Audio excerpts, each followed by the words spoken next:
Registramos a presença da auditora substituta de conselheiro Ana Raquel. Convidamos neste momento o substituto de conselheiro Sérgio Ricardo Maciel, formado em Ciências Contábeis pela UNB e especialização em Auditoria Pública pela UFSC, Universidade Federal de Santa Catarina, para ministrar sua palestra sobre a competência constitucional do Tribunal de Contas.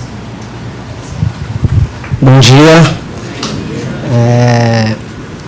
Com muita alegria, que eu estou aqui nesse dia e que eu recebi o convite do conselheiro Anselmo Brito. Agradeço o conselheiro pelo convite. Pessoal, é muito difícil para mim falar depois do Dr. Ricardo, viu?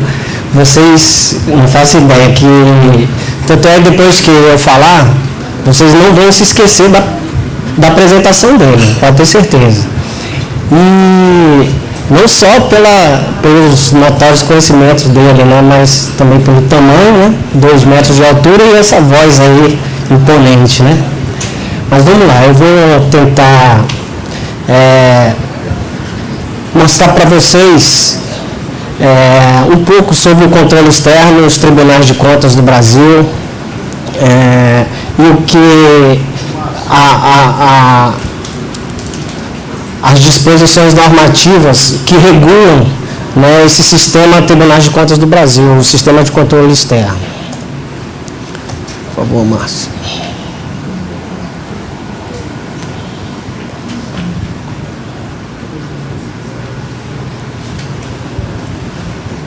A gente passa aqui, Bem, a gente vai tratar aqui do controle externo da administração pública. Provavelmente vocês já ouviram falar, vocês são alunos do curso de administração pública, Se não ouviram, vão com certeza passar por esse tema. Então, o controle externo no Brasil, ele está estruturado na forma de 34 tribunais de contas que nós temos no Brasil. Esses tribunais de contas, eles são responsáveis por fiscalizar as contas da União, do Distrito Federal, dos estados e dos municípios. Então, o tribunal que tem a jurisdição nacional é o Tribunal de Contas da União. Não existe nenhuma relação de hierarquia entre tribunais de contas. Por exemplo, o Tribunal de Contas da União não tem uma hierarquia superior aos demais tribunais de contas e assim por diante. O tribunal com jurisdição distrital é o Tribunal de Contas do Distrito Federal. E temos também 4 tribunais que têm jurisdição apenas sobre os atos de gestão dos governadores do Estado, que são os tribunais de contas do Estado da Bahia, do Ceará, de Goiás e do Pará. Vocês observam que nós temos, em relação a esses tribunais, nós temos também esses estados, nós temos também mais 4 tribunais de contas dos municípios. Então, nesses estados você vai encontrar 2 tribunais de contas, um que era o Tribunal de Contas do Estado e o outro, o Tribunal de Contas dos municípios, que tem essa jurisdição exerce o controle sobre os municípios daquele estado. Temos também os tribunais, 2 tribunais que exercem o controle sobre o município, apenas o município do Rio de Janeiro e o município de São Paulo. Então, pela expressão desses municípios, a gente sabe que esses tribunais tem muito trabalho também, como os outros. Inclusive, o Tribunal de Contas do município de São Paulo, ele só perde para o Tribunal de Contas da União em relação ao seu orçamento e também aos recursos que ele fiscaliza, para vocês verem a expressão do que é o município de São Paulo. Bem, com relação aos tribunais de contas estaduais e municipais, nós temos aqui em Alagoas o nosso Tribunal de Contas do Estado de Alagoas, que exerce a jurisdição tanto estadual quanto dos municípios. Então, é como se nós tivéssemos 2 tribunais em um só. E aqui são 22 nessa situação, todos esses aí, ó, que vocês estão vendo a relação. Bem, o que é e para que serve o Tribunal de Contas? O Tribunal de Contas, o sistema Tribunal de Contas, ele está regulado na Constituição nos artigos 70 a 75. Né? Ali trata do controle externo, ali trata da fiscalização que os tribunais de contas exercem sobre os seus jurisdicionados. Esse artigo, ele diz lá que a fiscalização contábil, financeira, orçamentária, patrimonial, no caso ali da Constituição Federal, está tratando do TCU, né? Mas a gente pode fazer a relação aqui com o Estado. Então, aqui no Estado e nos municípios do Estado de Alagoas, esse Tribunal de Contas aqui, essa Corte de Contas que nós trabalhamos aqui, ele exerce essa fiscalização aí. E sobre qual aspecto essa fiscalização se dá? Ele se dá sobre o aspecto da legalidade, da legitimidade, economicidade e aplicação das subvenções e renúncia de receitas. O doutor Ricardo falou um pouco sobre legalidade e legitimidade. A legalidade é a legalidade estrita, as formalidades legais dos atos e contratos, né? Especialmente. E a legitimidade, complementando um pouco o que o doutor Ricardo falou, a legitimidade tem a ver com as questões morais e questões de interesse público. Quer dizer, ele avança um pouco, ele vai além da legalidade. Essa fiscalização se dá sobre os aspectos do interesse público. Às vezes você se depara numa fiscalização com um ato legal, mas aí você questiona a sua legitimidade, né? Então essa legitimidade diz se aquele ato tem interesse público ou não. Então isso é muito importante, porque em razão sobre esse aspecto, a gente pode, por exemplo, um analista de controle, um técnico, pode, por exemplo, glosar uma despesa ou então imputar ela como irregular. Bem, quem exerce o controle externo no Brasil, na verdade, quem tem essa competência é o Congresso Nacional, no caso da União. E aqui no Estado de Alagoas é a Assembleia Legislativa do Estado. Então ela exerce esse controle com o auxílio do Tribunal de Contas. Esse auxílio do Tribunal de Contas é importante ressaltar a vocês, assim, que esse auxílio não significa que o tribunal é um órgão auxiliar da Assembleia Legislativa. Existe até um equívoco, algumas pessoas, quando tratam do tribunal, o tratam como auxiliar da Assembleia. Ele não é auxiliar, é um órgão, como o doutor Ricardo falou, é um órgão autônomo, tem independência administrativa, financeira, orçamentária.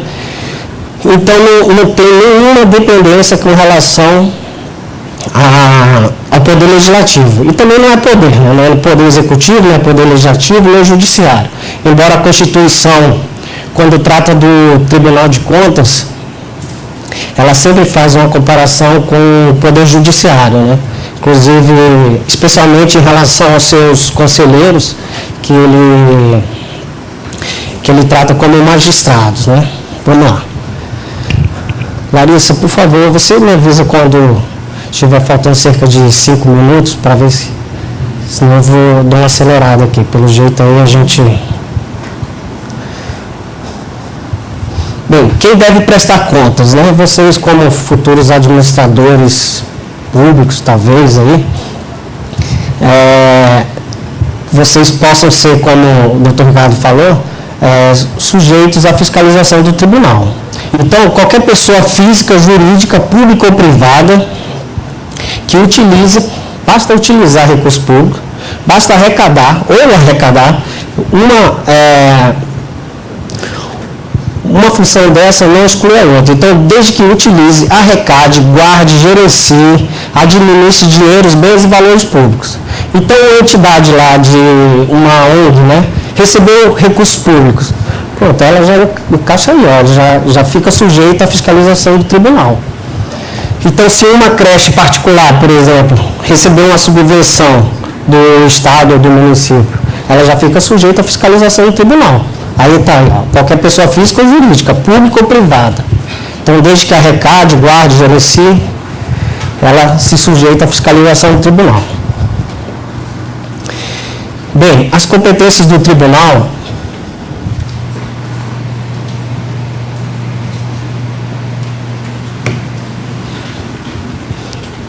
elas estão elencadas no artigo 71 da Constituição e são muitas as competências do tribunal. Uma das principais, a mais, digamos, a que mais conhecida, é essa primeira aí, que é apreciar as contas do presidente da República mediante parecer prévio. Isso do Tribunal de Contas da União. No nosso caso, a gente aprecia as contas do governador do estado e dos prefeitos municipais. Outra competência muito importante é julgar as contas dos administradores e demais responsáveis por dinheiros, bens e valores públicos, aquele lá do parágrafo único do artigo 70. Também o tribunal aprecia a legalidade dos atos de admissão de pessoal, são os concursos públicos, tá? E de concessão de aposentadorias. Aposentadorias, reformas, pensões civis e militares. Isso também, todos esses atos praticados nos municípios e aqui no âmbito do governo do estado, eles vêm aqui para o tribunal, para o tribunal examinar a legalidade e apreciar se ele tem condições de ser registrado. Então, só com o registro desse ato aqui no tribunal se completa, digamos, se completa o exame de regularidade desse ato. Outra competência que diz respeito ao tribunal é realizar inspeções e auditorias, também que é muito conhecido. O tribunal, por iniciativa própria, então, no caso aqui da Assembleia Legislativa, ele realiza essas inspeções e auditorias. E também fiscaliza as contas nacionais das empresas supranacionais. Isso aí no caso lá do TCU. E aqui tem uma questão interessante que, embora o tribunal tenha jurisdição só aqui no estado e no município, ele tem jurisdição sobre os órgãos e entidades que estão, digamos, fora do município, fora do estado e fora do município. Então, por exemplo, o escritório que representa o estado de Alagoas lá em Brasília, ele está sob a jurisdição do tribunal. Ele tem que prestar contas aqui para o tribunal, as despesas estão sob a fiscalização do tribunal e assim por diante. E também o tribunal ele fiscaliza a aplicação dos recursos repassados pela União aos estados. Isso aí no caso do TCU. No caso do estado de Alagoas, os recursos que o estado passa aos municípios. E de municípios também para municípios. Todos esses recursos também a fiscalização compete ao tribunal. Outra competência importante é prestar informações sobre a fiscalização contábil, financeira, orçamentária, patrimonial do Estado, no caso aqui de Alagoas, né, e os resultados de auditorias e inspeções realizadas. Também compete ao tribunal aplicar as sanções previstas em leis. Essas sanções, elas normalmente são multas e imputação de débito por aplicação irregular ou ilegal dos recursos públicos, né? Isso aí, normalmente, é um exame realizado em loco, né, exame de inspeção e auditorias que o tribunal realiza, dentro lá daquela outra competência. O tribunal também assina prazo para que o órgão ou entidade adote as providências para o exato cumprimento da lei. Isso significa o seguinte, o tribunal verificou alguma ilegalidade ou irregularidade, ele sugere que o responsável, o gestor, cumpra a lei e providencia a regularização daquele ato. E aí, se por um acaso o gestor entender que não, que deve ser diferente, aí o tribunal usa aquela sua competência sancionatória para responsabilizar aquele gestor. Outra função do tribunal é suscitar a execução de ato impugnado e também representar o poder competente sobre irregularidades e abusos, né? O artigo 72 da Constituição trata lá das despesas não autorizadas. Ele diz que o tribunal tem competência para emitir pronunciamento conclusivo sobre a solicitação, por solicitação da Comissão Mista Permanente de Senadores e Deputados, sobre despesas realizadas sem autorização. Aqui no caso seria da Assembleia Legislativa, solicitando, por exemplo, que o tribunal se pronuncie sobre essas situações de despesas não autorizadas no orçamento, principalmente. Controle interno, o artigo 74, eu pulei o 73, depois nós vamos voltar a ele, só que eu vou fazer sempre o paralelo com a Constituição do Estado. Bem, o controle interno está disposto no artigo 74 da Constituição. Ele diz que os poderes legislativo, executivo e judiciário manterão de forma integrada um sistema de controle interno. E esse controle externo, a ele cabe 4 missões, que é avaliar o cumprimento de metas previstas no PPA, a execução de programas de governo e dos orçamentos. Comprova também a legalidade e avalia os resultados quanto à eficiência e eficácia da gestão orçamentária, financeira, patrimonial dos órgãos e entidades da administração pública. Esse controle interno, é bom que saiba, assim, que é o controle exercido pela própria administração, quer dizer, pela administração sobre os seus próprios atos, os atos emitidos pela própria administração.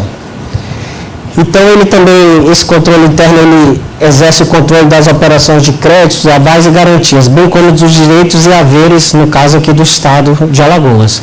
E ele apoia o controle externo no exercício de sua missão institucional. Se nós temos um controle interno que, digamos assim, atuante, que realiza essas tarefas aí, que comprova a legalidade dos atos da sua própria gestão, lá do seu próprio ente, do órgão, então vocês veem por aí que já vai facilitar muito essa missão aqui do nosso controle externo, aqui do Tribunal de Contas. Então, a importância do controle interno para o controle da administração pública.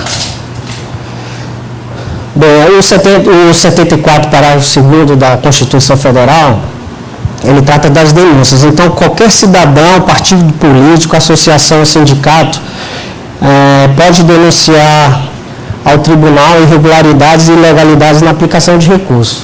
Basta um simples indício de que houve uma ilegalidade, irregularidade ou desvio de recursos. Qualquer um de vocês podem, diante desse indício, e agora que ficou mais facilitado com a Lei de Acesso à Informação, solicitar os documentos que comprovem, digamos, comprovem não, que pelo menos dê indício de que houve irregularidade, e protocolar aqui no tribunal uma denúncia contra aquele administrador, aquele gestor.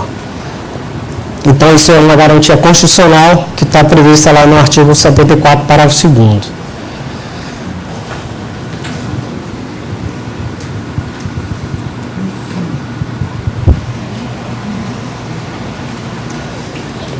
O artigo 75,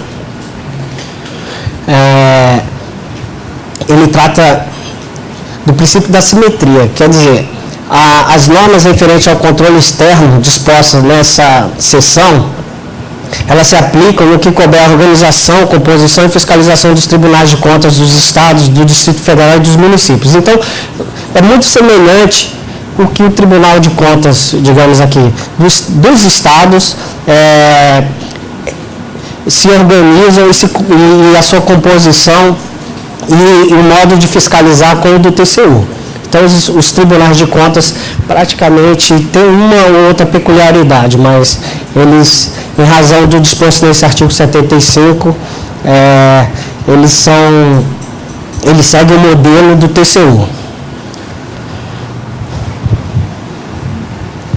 Bem, a composição aqui do Tribunal de Contas, essa composição, no caso da Constituição Federal, ela está disposta lá no artigo 73. Aqui, no nosso caso, eu vou tratar da Constituição Estadual, e aqui essa disposição está no artigo 95 da nossa Constituição. O Tribunal de Contas do Estado, ele é integrado por 7 conselheiros.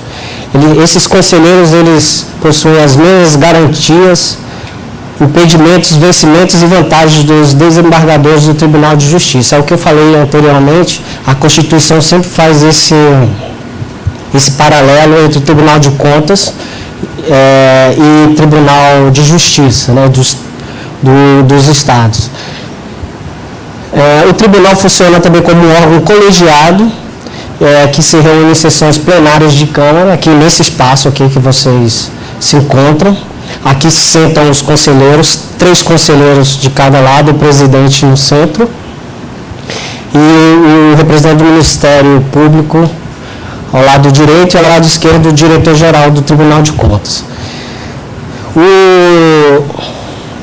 O tribunal tem sede aqui na capital, em Maceió, jurisdição em todo o estado e quadro próprio de pessoal. Isso eu já havia falado. E funciona junto ao tribunal, o Ministério Público de Contas, como bem comentou o doutor Ricardo, através do seu corpo de assessores. Requisitos para nomeação de conselheiros. Isso aí tem, essa norma está disposta lá no parágrafo 1º do artigo 95. Para ser conselheiro aqui do Tribunal de Contas, basta preencher esses 4 requisitos aí. Então, ter mais de 35 anos e menos de 65, idoneidade moral e reputação ilibada, notórios conhecimentos jurídicos, contábeis, econômicos, financeiros e de administração públicas. Né? Mais de 10 anos de exercício de função pública ou efetiva atividade profissional que exija os conhecimentos mencionados. Então, preenchendo esses requisitos, no momento que abrir uma vaga para, digamos, para conselheiro, então vocês podem se candidatar, inclusive, naqueles casos que está previsto na legislação. Essa escolha, dos 7 conselheiros que compõem o Tribunal de Contas, 4 são escolhidos pela Assembleia Legislativa.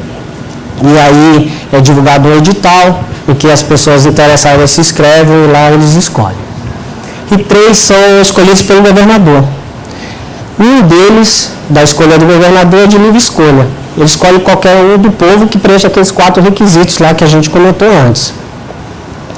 E os outros 2, é uma cadeira dos auditores substituto de conselheiro, que no caso aqui do Tribunal de Contas do Estado é preenchida pelo conselheiro Anselmo Brito, esse que falou aqui com vocês, e a outra por membro do Ministério Público de Contas. Por enquanto, a gente não tem essa representação do Ministério Público de Contas no colegiado aqui do Tribunal. Dos auditores do Tribunal de Contas. É o nosso cargo, meu, doutor Alberto e a doutora Raquel. O Tribunal de Contas, lá o artigo 96 da Constituição, diz que o Tribunal é integrado por 3 auditores. São 3, viu, gente? Não tem mais nenhum. Então, eles são nomeados pelo governador após aprovação do concurso público de provas e títulos. Ele tem 2 atribuições constitucionais. Uma é de substituir o conselheiro, então, o conselheiro nos seus afastamentos ou impedimentos, no caso de licença, férias ou outro motivo, e vacância também no cargo, aí o presidente convoca um dos auditores substituto para sentar na cadeira do conselheiro durante aquele período do seu afastamento. Então, essa é uma das funções que é substituir o conselheiro. E a outra é exercer a judicatura, como se diz, como trata lá o parágrafo 4º do artigo 73 da Constituição. E essa judicatura lá no TCU, ela é representada pela relatoria dos processos e proposta a relatoria de processos e apresentação de uma proposta de decisão para ser formada, para ser votada pelos integrantes do Tribunal Pleno ou da Câmara a que fizer parte o auditor substituto. Isso aí é uma atribuição ordinária que os ministros, no caso os ministros substitutos do TCU, realizam no seu dia a dia lá. Os auditores são asseguradas as mesmas garantias, vencimentos e impedimentos dos juízes de direito. Então, gente, vocês também podem ser auditores aí no futuro, aí, desde que também sejam aprovados o concurso público e preencham os requisitos necessários também previstos em lei para isso aí. Bem, o Tribunal de Contas, ele desempenha as seguintes funções e atividades. Função fiscalizadora, ele realiza auditorias e inspeções, essa é a função, digamos que mais conhecida pelo público externo, né, que o tribunal fiscal, né, ele realiza auditorias e inspeções.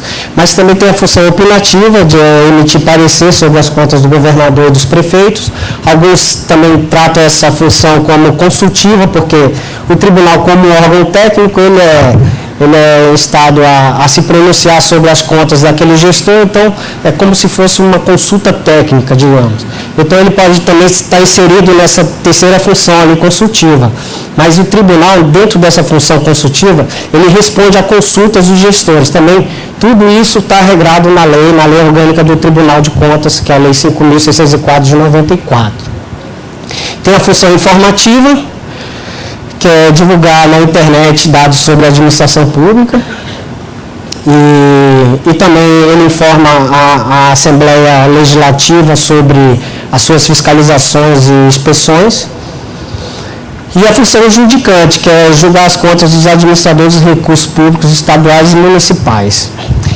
Isso aqui não se confunde com aquela função opinativa de emitir parecer prévio, porque no caso do parecer prévio, eu vou chegar mais na frente lá, vou explicar lá para vocês, e no caso do parecer prévio, o tribunal não julga, o tribunal aqui não julga prefeito nem o governador. Essa competência, essa atribuição é do Poder Legislativo de cada ente da federação, no caso do Estado e dos municípios lá. Mais à frente a gente vai tocar nisso aí. Bem, tem a função sancionadora ou sancionatória, como queiram, punem aqueles que praticam atos irregulares e adotam as medidas necessárias ao ressarcimento dos cofres públicos. Aí, no caso de imputação de débito por ato irregular ou ilegal, que normalmente é evidenciado nas suas auditorias e inspeções. A função corretiva, que fixa prazo para que os órgãos e entidades corrijam eventuais falhas e irregularidades.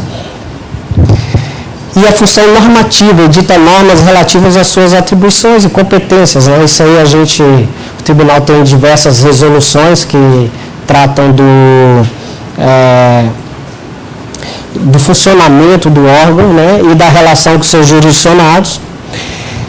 Tem a função de ouvidoria, que é de receber denúncias, né, e representações, está dentro dessa função aí. Bem, o processo de prestação de contas, vou acelerar um pouquinho aqui, mas tentar explicar como é que funciona um pouco esse processo de prestação de contas e o caminho que ele se toma aqui no tribunal. Então, as matérias de competência do tribunal, eles são autuadas e processadas na forma prevista na lei orgânica, a 5.604. E para todo processo autuado é designado um relator, previamente escolhido por sorteio, que normalmente se dá no início do exercício, e é para um biênio. Então, o relator, que é o conselheiro, ele preside a instrução do processo, determinando, mediante despacho singular, de ofício ou por provocação dos órgãos de instrução. Esses órgãos de instrução são as diretorias técnicas, né, que fazem o exame das prestações de contas e dos processos que são autuados aqui no tribunal. E também pelo Ministério Público, antes de pronunciar-se quanto ao mérito. A citação e a audiência dos responsáveis podendo ainda sugerir o sobrestamento do julgamento, após o que submeterá os autos ao plenário ou à Câmara, para decisão de mérito. Bem, então a rotina processual. O processo é autuado e protocolado aqui no tribunal pelo interessado ou responsável, o administrador, o prefeito, o presidente de fundo, de autarquia, e daí por diante, todos esses órgãos e entidades que estão sob jurisdição do tribunal. O responsável, ele autua a sua prestação de contas aqui no tribunal, e essa prestação depois ela segue para as diretorias de controle competente para examinar o processo. Então, por exemplo, os processos de prestação de contas dos prefeitos vão para uma diretoria específica aqui que tem a denominação de DEFAFON. Eu não vou dizer para vocês o que significa essa sigla, que eu estou aqui há 3 anos, até hoje eu não decorei isso aí. Para mim é muito difícil. Aí temos também esse processo, depois do exame lá nessas diretorias que eu tenho, a DEFAFON, DEFAFOL e DEFAZEF, tem uma que examina atos de pessoal e aposentadorias, e tem uma que examina licitações e contratações.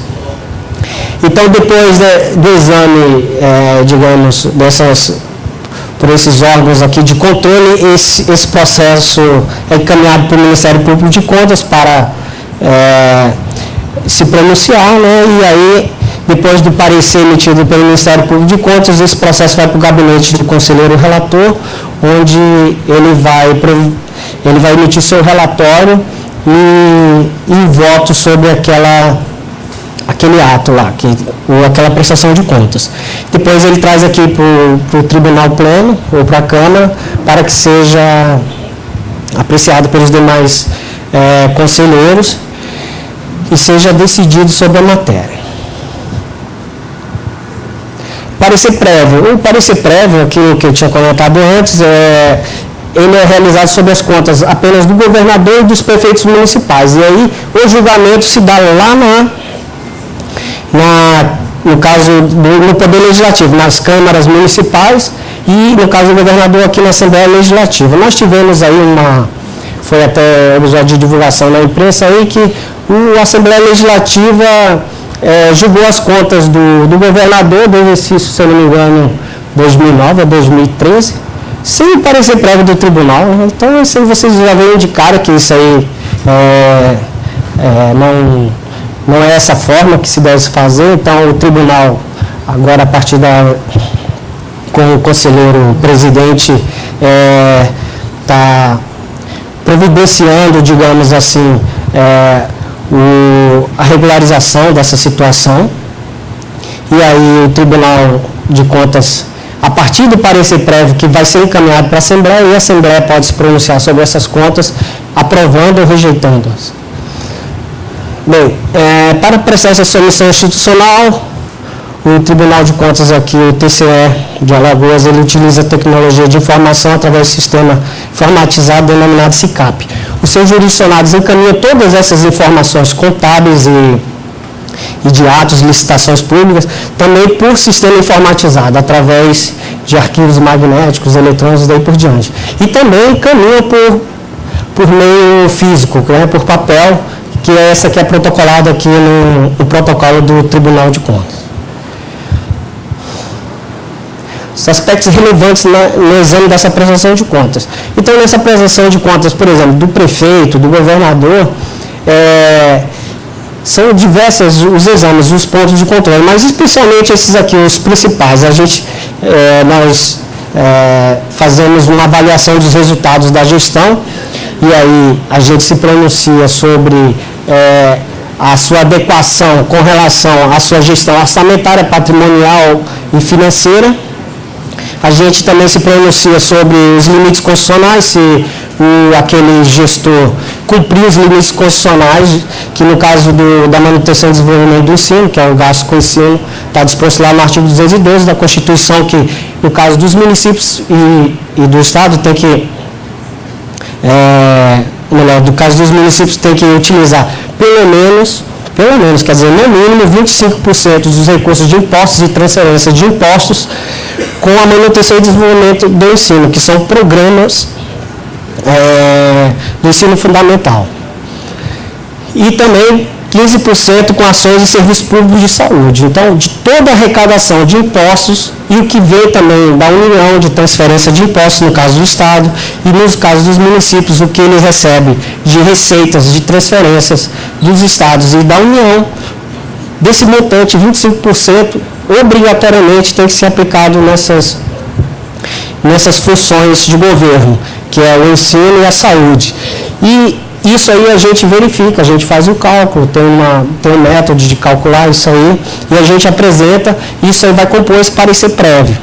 Da mesma forma, o limite de gasto com o pessoal do município, que é 60%, dividido entre o Poder Legislativo e o Poder Executivo, porque o município só tem esses dois poderes. No caso do Estado, aí a gente pode acrescentar o Poder Judiciário também. Mas esses 60%, eu esqueci de colocar aqui, mas aqui são 6% do Poder Legislativo. Esse é o limite de gasto com o pessoal que está previsto lá na Lei de Responsabilidade Fiscal. E também é feita uma avaliação desse controle interno, ver se, tem controle interno, o que foi o controle interno fez. E outras avaliações também, que a gente, eu resolvi não tratar aí agora nesse momento. E também todos esses processos, praticamente sem exceção, talvez os de atos de pessoal, eles têm direito, se o tribunal encontrar alguma irregularidade ou ilegalidade, principalmente, o responsável interessado tem o direito a apresentar o contraditório no julgamento das contas do chefe do Poder Executivo, por exemplo, que a gente tem tratado aqui. Então, aqui eu trouxe um julgado do STF que trata desse contraditório, que é imprescindível em todos os processos que são autuados aqui no tribunal. As decisões em processo de prestação de contas. Então, como eu havia falado, no caso da prestação de contas do governador e de prefeito municipal, o tribunal apenas apresenta um parecer prévio. Ele diz assim, as contas estão dessa forma e nós sugerimos que vocês aí da Câmara, do Parlamento, aí do Poder Legislativo, rejeitem as contas do prefeito ou então vocês aprovam. Então, aqui o parecer vai nesse sentido, pela aprovação ou rejeição dessas contas, né? Ou desaprovação, cada um usa um termo. E o julgamento dos administradores demais responsáveis. Isso aqui foi tratado pelo Dr. Ricardo, então, assim, não vou aprofundar, mas o tribunal, as decisões do tribunal aqui, nesses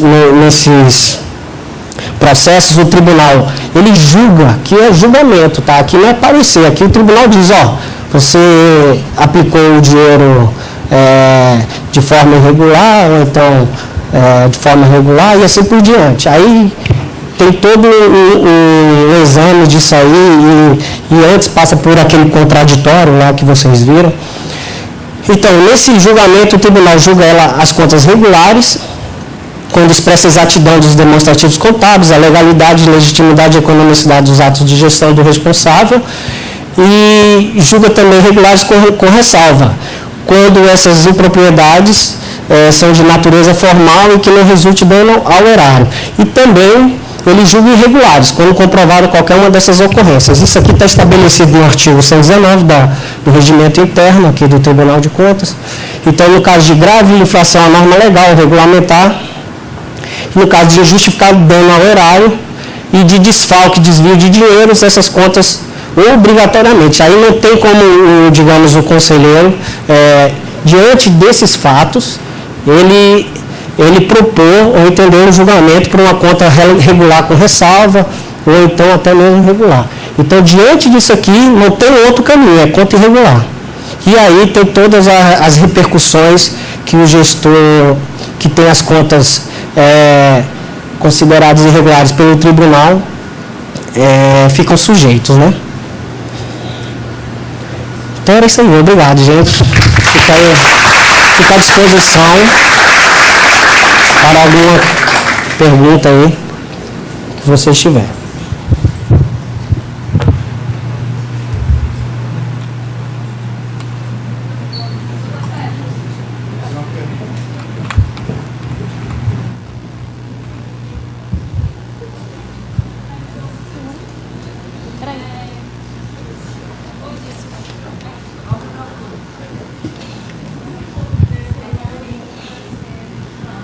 Bom dia, meu nome é Lubiana, sou jovem aprendiz, trabalho no DFFA.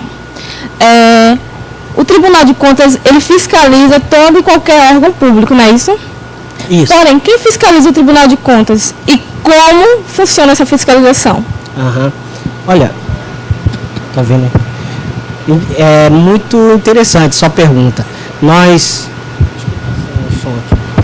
Agora, bem, é interessantíssima a sua pergunta. Isso aí, quem vai determinar, quem fiscaliza o tribunal é a lei. A lei vai dizer, esse órgão tem autorização para fiscalizar o tribunal. Então, se você pegar as leis orgânicas de alguns tribunais de contas, então tem a previsão de que a Assembleia Legislativa do Estado que fiscaliza as contas dos tribunais de contas. Aquele sistema de cada um poder fiscalizar o outro, freios e contrapesos, isso. É que eu não sou da área jurídica, né, mas eu ainda lembro de alguma coisa. Então a Assembleia, em alguns estados, ela fiscaliza o Tribunal de Contas. Eu posso dar como exemplo 2 estados que eu conheço, que é o Mato Grosso e Santa Catarina, funciona assim. Aqui, a nossa legislação não tem essa previsão. Então, diante do que está previsto constitucionalmente para o Tribunal de Contas, dentro das suas competências constitucionais e legais, quem faz essa fiscalização é o próprio Tribunal de Contas. Então, o Tribunal de Contas fiscaliza as suas contas. E eu vou dar um exemplo aqui. Eu mesmo, ali tive a oportunidade de receber as contas do presidente aqui do Tribunal de Contas, né, relativo ao exercício aí que eu não me recordo, e também não me recordo qual foi a gestão, tá? E chegou para mim a apresentação de contas aqui do tribunal, para um parecer, né, para emitir um parecer. E diante da situação, faltavam alguns documentos para a instrução do processo. Eu proferi o despacho, determinando o retorno daqueles autos ao gabinete do conselheiro relator, para que providenciasse aquela documentação para então a gente se manifestar. Então aqui no estado de Alagoas somos nós mesmos que fiscalizamos. Então é um outro conselheiro que relata as contas do próprio Tribunal de Contas. Outra pergunta, assim, eu lá em cima, mexo com alguns processos, eu vejo assim, algumas decisões simples dos conselheiros. Como é dada a decisão simples? Bom, as decisões simples nesses processos são equivalentes àquelas decisões interlocutórias naqueles processos judiciais. São só para saneamento dos autos. Normalmente são para diligências, citações e daí por diante. Para sanear os autos para algum esclarecimento que seja necessário, porque essas decisões em processo, especialmente de processo de prestação de contas, ela é sempre colegiada, é sempre aqui do Tribunal Pleno. E a decisão simples são decisões monocráticas dos conselheiros e do presidente em razão de algum ato ou algum fato verificado e que precise ser esclarecido. Ok, obrigada. Nada, dispõe.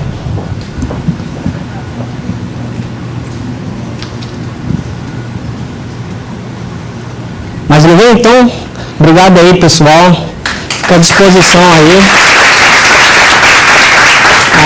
A gente deixa à disposição aí a auditoria aí, se vocês quiserem um dia visitar ou então vier conversar com a gente, nós estamos à disposição. Ficamos no 4º andar ali, tá? Valeu.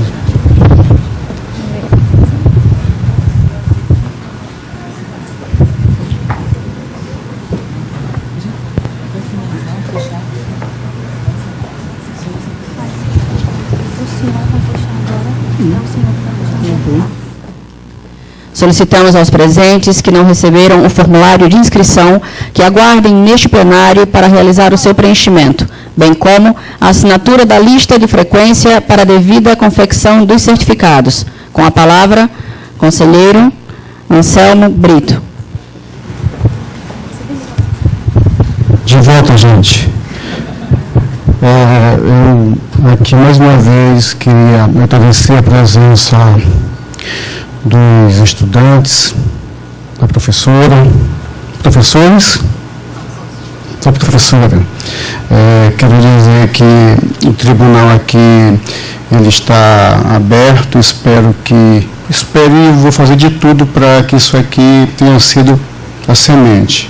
Vamos partir daqui e tentarmos, se tiver demanda, fazer mensalmente, se não tiver, de forma bimestral, trazer a sociedade para dentro do tribunal, porque eu estava até ainda há pouco sendo uma entrevista, aí me perguntaram por que disso. Eu disse assim, não, porque a sociedade, o cidadão, são os nossos patrões, então a gente não recebe vocês aqui porque é uma obrigação nossa. Pelo contrário, não é obrigação receber. Na verdade, a gente está aqui para servir o público. Todos nós, autoridades ou não, somos servidores do público. que isso fique bem claro. Queria, mais uma vez, reiterar meu contentamento e queria que todos que fazem a Escola de Contas fiquem de pé, para que eu possa chamá-los um a um aqui para frente, para receber aqui também os meus parabéns, porque tudo isso aqui só foi possível por causa da Escola de Contas. Eu sou só o diretor-geral, o chefe. Eu só mando e o pessoal é que faz. Eles não têm permissão, eles não podem, não façam. Aí eles vão ver a forma para que seja feito e que proporcionou aqui esta, vamos dizer, primeira felicidade nossa no Tribunal de Contas e da Escola de Contas Públicas desta casa. Queria chamar aqui a doutora Lídia, por gentileza, funcionária efetiva do Tribunal. Queria chamar a dona Gisete, também funcionária efetiva desta corte.